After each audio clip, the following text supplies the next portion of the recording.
이 시간 우리에게 주시는 하나님의 말씀은 구약성경 열왕기하 13장 22절과 23절의 말씀입니다. 구약성경 열왕기하 13장 22절 23절의 말씀입니다.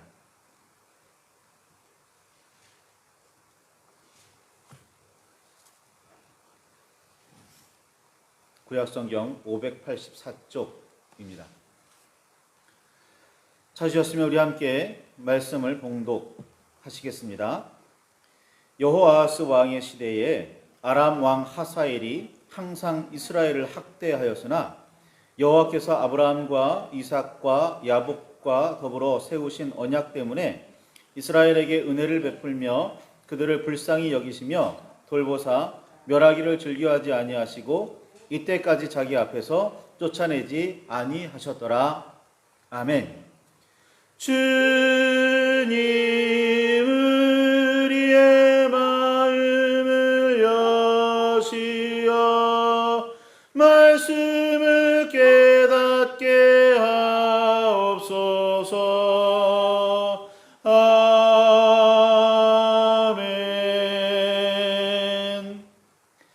주님의 사랑과 그 크신 은혜가 저와 여러분 안에 가득하기를 소망합니다. 남왕국 유다는 아합과 이세벨의 딸 아달랴가 왕이 되어 6년 동안 나라를 다스린 이외에는 다윗의 후손이 계속해서 왕의 자리를 지켰습니다. 여호사밧, 요담, 히스기야, 요시야 같은 왕들의 재위 기간 내내에는 여호와 하나님의 뜻을 받들어 그나마 선하게 통치하기는 했지만 대부분 처음의 마음을 버리고 여호와 하나님을 떠나곤 했습니다. 다윗의 후손들이 계속 왕위를 지키긴 했지만 그들이 다윗처럼 온전하게 하나님을 따르지는 않았다는 말씀이지요. 처음부터 끝까지 여호와 하나님의 뜻을 받들지 않는 악을 행한 왕들도 유다의 역사에는 여럿 있었습니다. 여호와 보시기에 악한 왕들이 북왕국에만 있지는 않았다는 말씀이지요. 아니, 남왕국을 통틀어 남북 왕국을 통틀어 선한 왕 자체가 몇 없었고 그나마 남왕국에서 가끔 일어났었다고 말해야 바른 표현입니다. 가끔이기는 했으나 하나님의 말씀에 따라 선한 통치가 이루어졌던, 대부분은 하나님의 뜻을 따르지 않는 악한 왕들이 일어났던 유다 왕국이 그 명맥을 유지할 수 있었던 이유는 무엇일까요? 다름 아닌 다윗 때문이었습니다. 우리아의 아내였던 밧세바와 관련된 일들 말고는 다윗은 하나님 앞에 온전한 사람이었기 때문이었습니다. 남왕국에 몇 있었던 왕들이 하나님 보시기에 선한 통치를 했었다고는 하지만 그로 인해 온 나라가 온전히 하나님께서 기뻐하실 모습으로 변화되지는 않았었습니다. 이방의 신을 모셔두고 우상 숭배를 이어가던 산당들을 모두 없애지 않았다는 표현들이 이런 현상을 너무나 잘 보여주고 있습니다.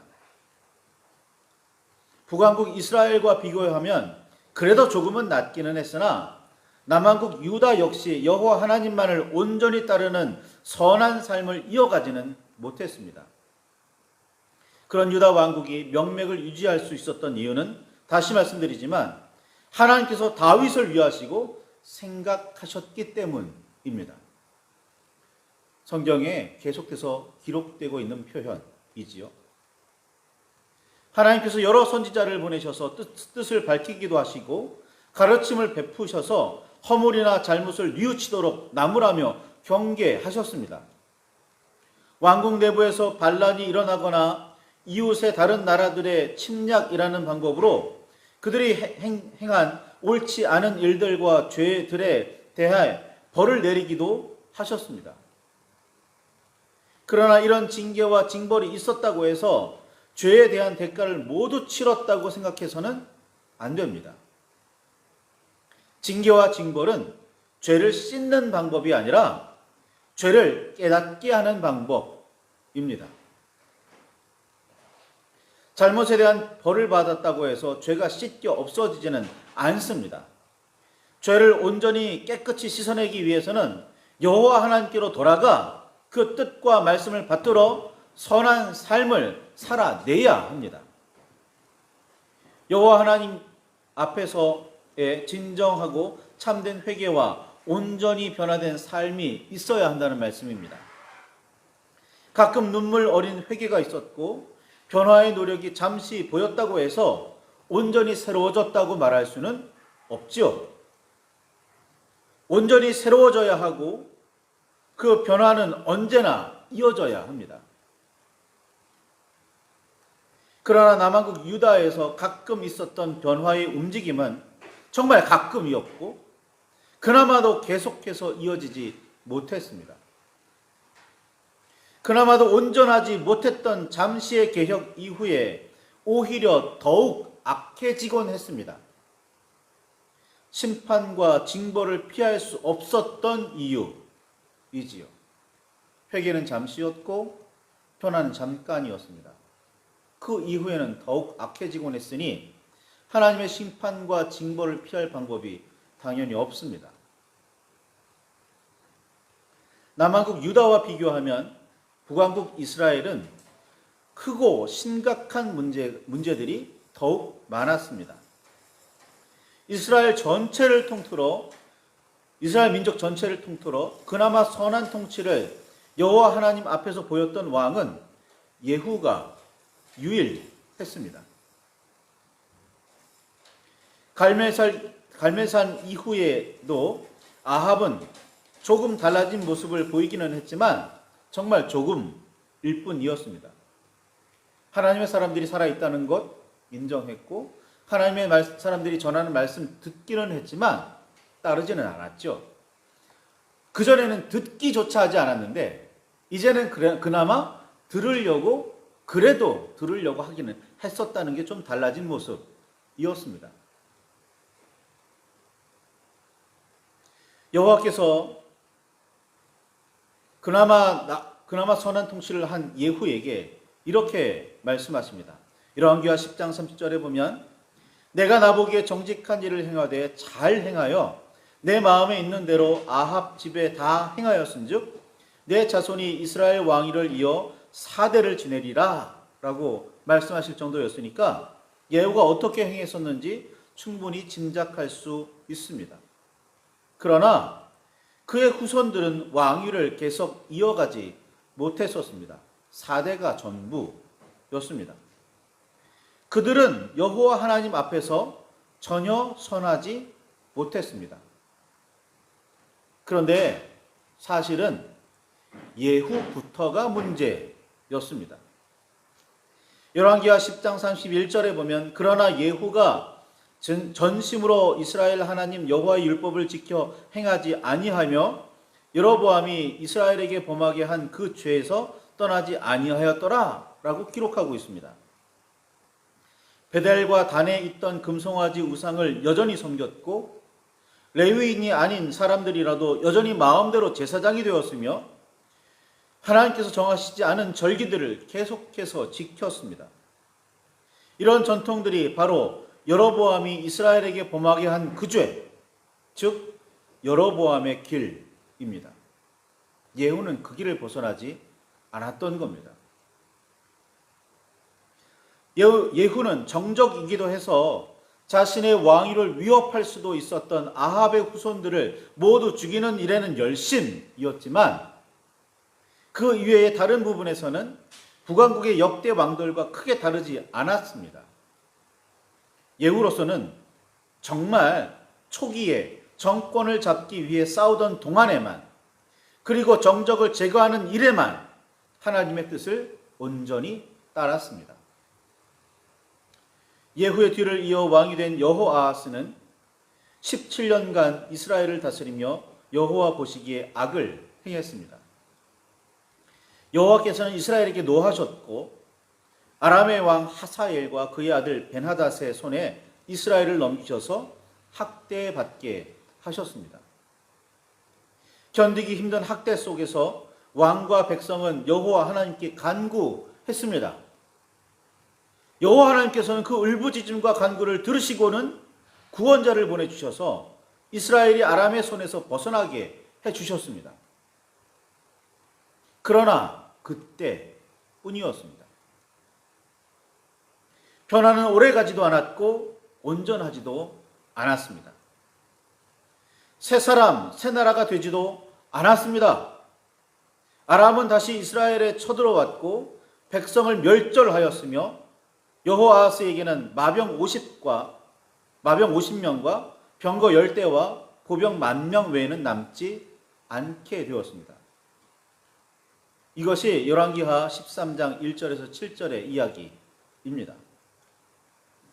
이에 대해 성경은 여호아스 시대에 아람 왕 하사엘이 항상 이스라엘을 학대하였다고 열왕기하 13장 22절에 기록하고 있습니다. 이스라엘을 쳐들어온 세력은 아람이었고 그들을 직접 학대한 사람은 아람의 왕 하사엘이었지만 이는 모두 하나님의 뜻에 따라 이루어진 일들이었습니다.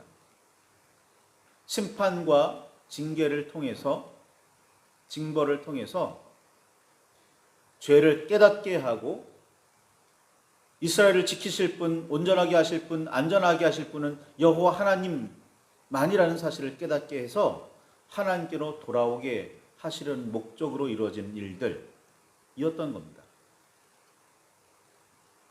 하나님의 뜻과 말씀과 명령을 어기고 죄를 지었다는 사실도 정말 문제이지만 더 큰 문제는 잘못을 깨닫게 하시려고 선지자들을 보내셔서 가르치고 타일러도 듣지 않고 돌이키지 않았다는 사실입니다. 그나마 있었던 뉘우침과 회개, 변화도 온전하지 못했습니다. 하나님의 징벌에 따른 잠시의 위기와 고난을 벗어나면 이전의 악한 생활로 너무나 빠르게 되돌아갔고 오히려 더욱 악해졌습니다. 남왕국 유다나 북왕국 이스라엘의 상황은 크게 다르지 않았습니다.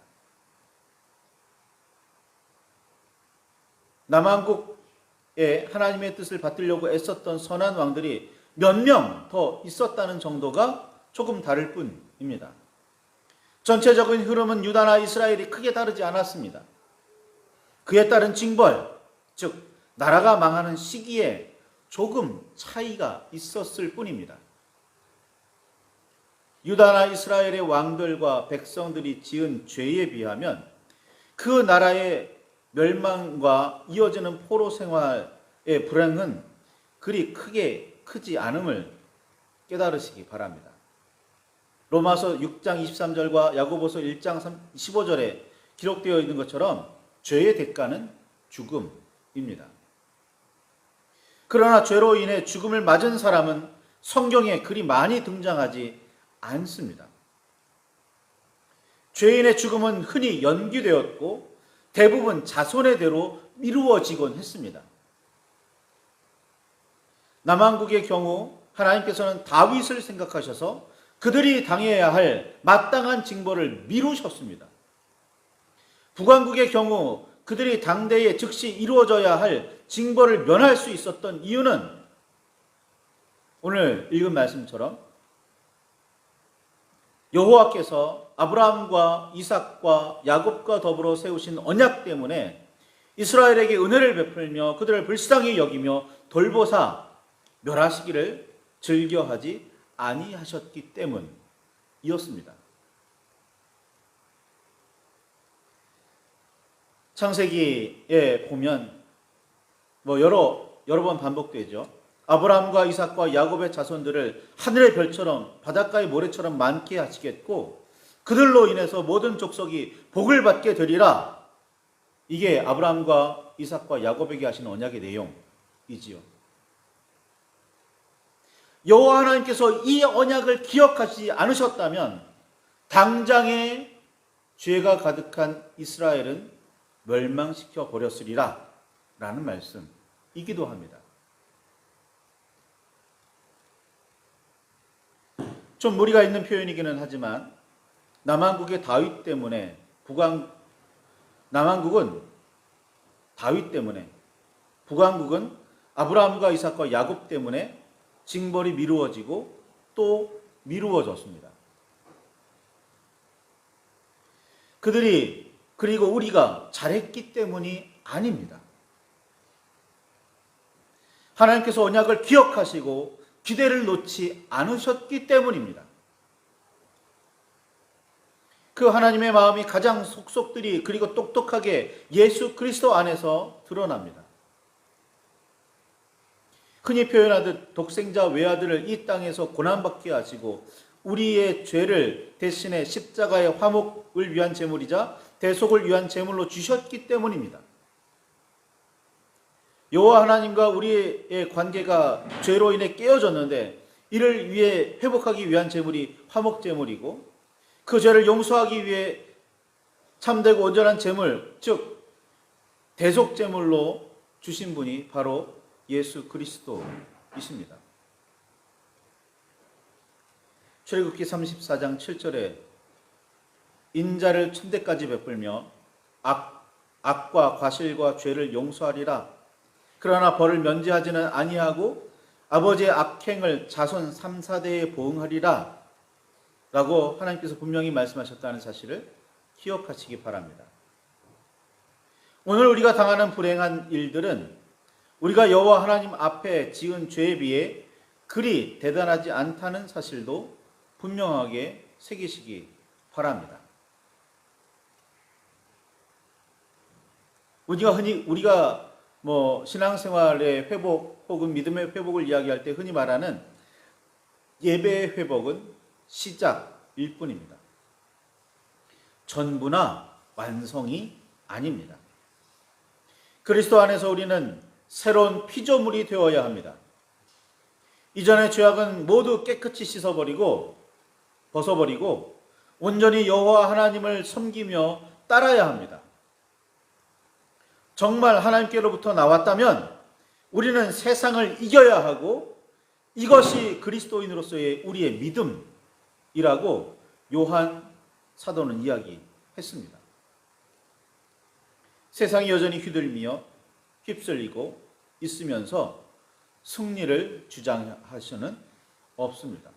의의 승리를 했다, 우리가 승리해 가고 있다. 말도 안 되는 이야기이지요. 이는 섣부른 판단이고 승리에 대한 섣부른 이야기일 뿐입니다. 좀 더 정확하게 심지어는 진정한 승리도 아닐 뿐더러 나아가 자만이고 위선입니다.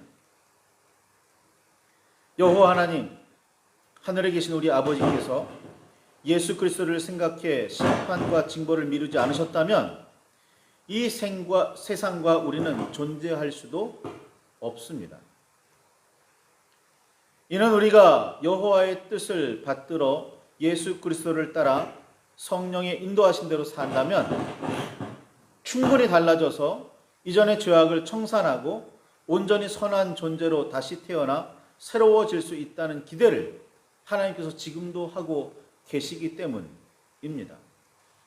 그리고 그렇게 되기를 바라고 계시기 때문입니다. 우리가 지금껏 잘했기 때문이 아닙니다. 지금 잘하고 있기 때문이 아니에요. 하나님께서 더 잘하기를 기대하고 계시고 온전해지기를 바라고 계시기 때문인 겁니다. 그래서 우리를 계속해서 용서하고 계시고 계속해서 우리를 사랑하고 계시는 겁니다.